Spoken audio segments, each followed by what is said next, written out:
Dalam nama Bapa dan Putera dan Roh Kudus. Amin. Allah Bapa, penyelamat umat manusia, Engkau selalu membangkitkan tokoh-tokoh agung untuk menyegarkan semangat gerejamu. Semoga kami mengikuti jejak Santo Alfonsus Maria dan giat mengusahakan keselamatan sesama, supaya kami pantas memperoleh ganjaran di surga. Dengan pengantaran Tuhan kami, Yesus Kristus, Putramu, yang hidup dan berkuasa bersama Dikau dalam persatuan Roh Kudus, Allah, sepanjang segala masa. Amin.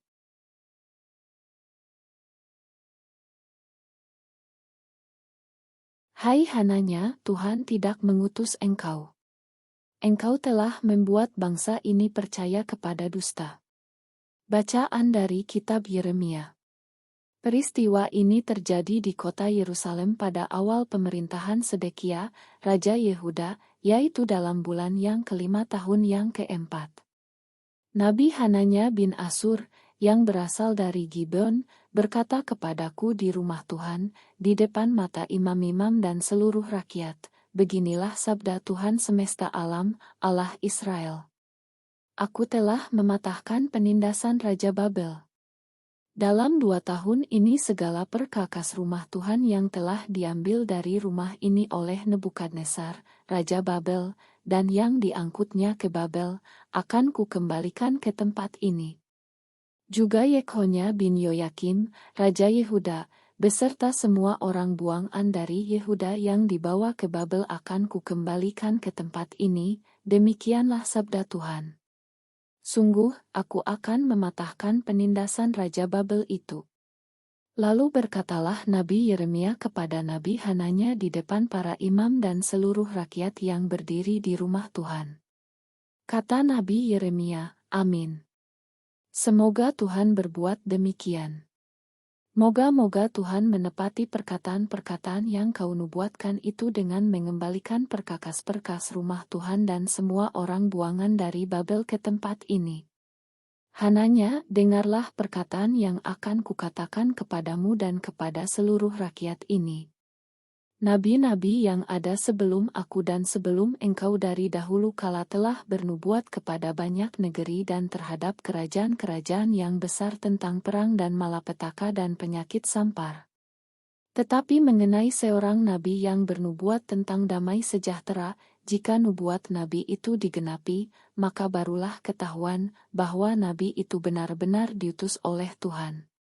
Kemudian Nabi Hananya mengambil gandar yang terpasang pada tengkuk Nabi Yeremia, lalu mematahkannya. Berkatalah Hananya di depan mata seluruh rakyat itu. Beginilah sabda Tuhan, dalam 2 tahun ini begitu jugalah aku akan mematahkan kuk Nebukadnezar, Raja Babel, daripada tengkuk segala bangsa. Kemudian pergilah Nabi Yeremia dari sana. Dan sesudah Nabi Hananya mematahkan gandar daripada tengkuk Nabi Yeremia, bersabdalah Tuhan kepada Yeremia, pergilah dan katakanlah kepada Hananya, beginilah sabda Tuhan, engkau telah mematahkan gar kayu, tetapi aku akan membuat gandar besi sebagai gantinya. Sebab beginilah sabda Tuhan semesta alam, Allah Israel, kuk besi akan kutaruh ke atas tengkuk segala bangsa ini, sehingga mereka takluk kepada Nebukadnezar, Raja Babel. Sungguh, mereka akan takluk kepadanya. Malahan binatang-binatang di padang telah kuserahkan kepadanya. Lalu berkatalah Nabi Yeremia kepada Nabi Hananya, dengarkanlah, hai Hananya. Tuhan tidak mengutus engkau, dan engkau telah membuat bangsa ini percaya kepada dusta. Sebab itu beginilah sabda Tuhan, sungguh, aku menyuruh engkau pergi dari muka bumi. Tahun ini juga engkau akan mati, sebab engkau telah menghasut rakyat murtad kepada Tuhan. Maka matilah Nabi Hananya dalam tahun itu juga, pada bulan yang ke-7. Demikianlah sabda Tuhan. Syukur kepada Allah.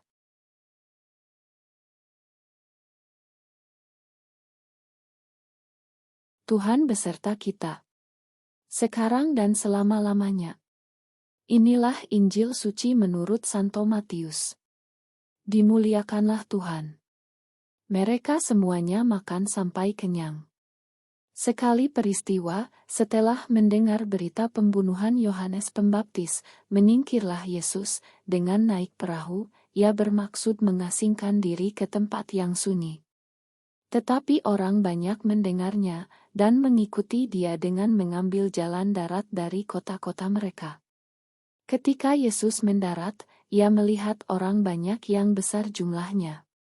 Maka tergeraklah hatinya oleh belas kasihan kepada mereka dan ia menyembuhkan mereka yang sakit.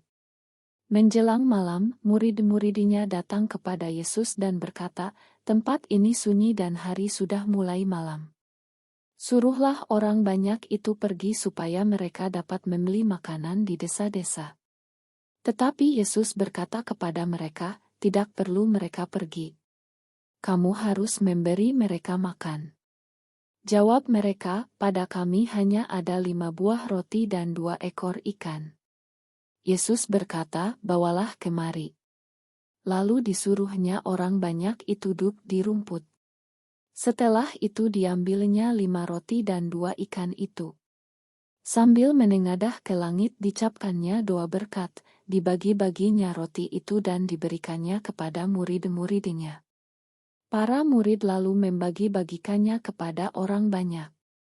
Mereka semua makan sampai kenyang. Kemudian potongan-potongan roti yang sisa dikumpulkan, ada 12 bakul penuh. Yang turut makan kira-kira 5.000 orang pria, tidak termasuk wanita dan anak-anak. Demikianlah sabda Tuhan. Terpujilah Kristus.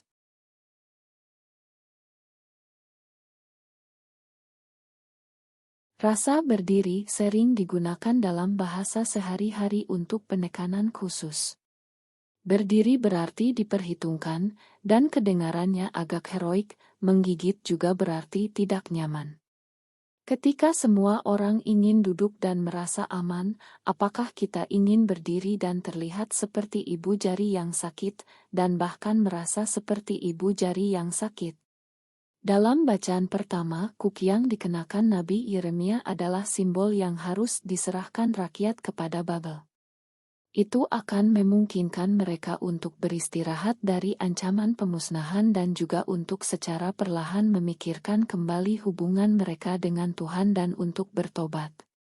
Tetapi itu adalah pesan yang tidak nyaman, pesan yang memalukan, tetapi Nabi Yeremia harus mempertahankannya.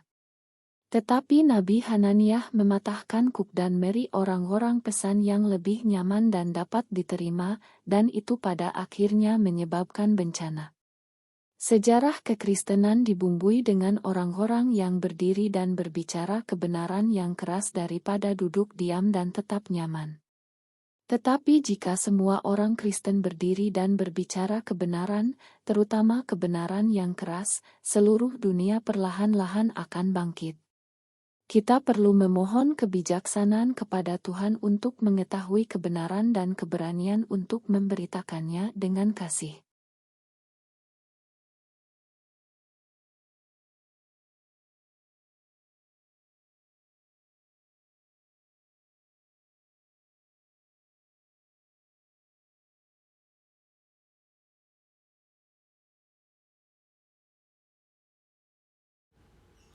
Allah yang Maha Rahim, aku menyesal atas dosa-dosaku.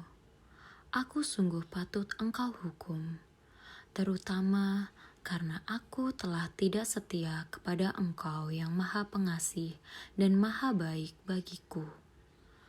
Aku benci akan segala dosaku, dan berjanji dengan pertolongan rahmat-Mu hendak memperbaiki hidupku dan tidak akan berbuat dosa lagi. Allah yang Maha Murah, ampunilah aku orang yang berdosa. Amin. Bapa kami yang ada di surga, dimuliakanlah nama-Mu. Datanglah kerajaan-Mu. Jadilah kehendak-Mu di atas bumi seperti di dalam surga. Berilah kami rezeki pada hari ini, dan ampunilah kesalahan kami, seperti kami pun mengampuni yang bersalah kepada kami. dan janganlah masukkan kami ke dalam pencobaan, tetapi bebaskanlah kami dari yang jahat. Amin. Salam Maria, penuh rahmat, Tuhan sertamu. Terpujilah engkau di antara wanita, dan terpujilah buah tubuhmu Yesus. Santa Maria, Bunda Allah, doakanlah kami yang berdosa ini, sekarang dan pada waktu kami mati. Amin. Dalam nama Bapa dan Putera dan Roh Kudus. Amin.